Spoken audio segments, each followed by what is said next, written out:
I see many students in this audience. I love the energy. I love the excitement every time we see the panels. But I want to pose a couple of questions for the younger people that are always give us kind of a perspective of the why of something so basic. Why do we vote on a Tuesday? Why do we have an electoral college? Why do I, mi familia vota, have to raise money to do voter registration? What is a voter registration? A nonprofit has to come to you to help you get into the democratic process. Why?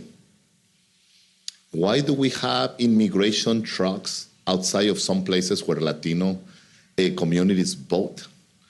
Why do I have people filming my canvassers and then intimidating us in the right-wing networks?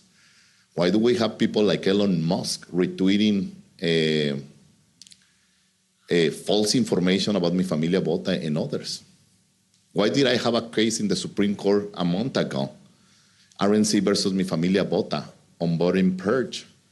And they want us to be immigration enforcement too. They want me to check the citizenship of people that were helping register when it's a box that you have to check.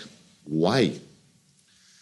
Historically, this has not been a nation that is welcoming for most communities and minorities to participate in the democratic process. But we have done a lot of advancement thanks to amazing figures in our nation like Dr. King, Cesar Chavez, Dolores Huerta, many people in our history that have been pushing the envelope to make us a better nation. The civil rights movement, the women's rights movement, the labor movement, the LGBTQ movement, number of movements that have been making us a better space and a more inclusive democracy. At this moment, we have seen a growing extremist movement pushing the envelope and not playing by the rules, trying to make sure that they exclude us from the democratic process. As we become more powerful, they're trying to play every trick to make sure we cannot vote. This is not something new. It's something that we have in the history of our nation.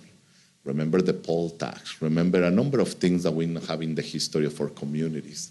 And that is why what we're discussing today is so important. What we're launching today, this Black-Brown Alliance that have been mainly the main targets trying to exclude us from the democratic process. But this is what's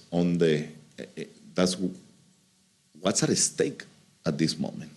Extremism really, really pushing the envelope to disenfranchise our people. But it's not going to happen. It didn't happen in the past. We had people literally dying for the right to vote. Selma to Montgomery is an example. What Dr. King represents, the values of Dr. King, the values of Cesar Chavez, the values of the labor movement. And we have proven over and over in the past that we're stronger and that we're better, and we're going to do it again.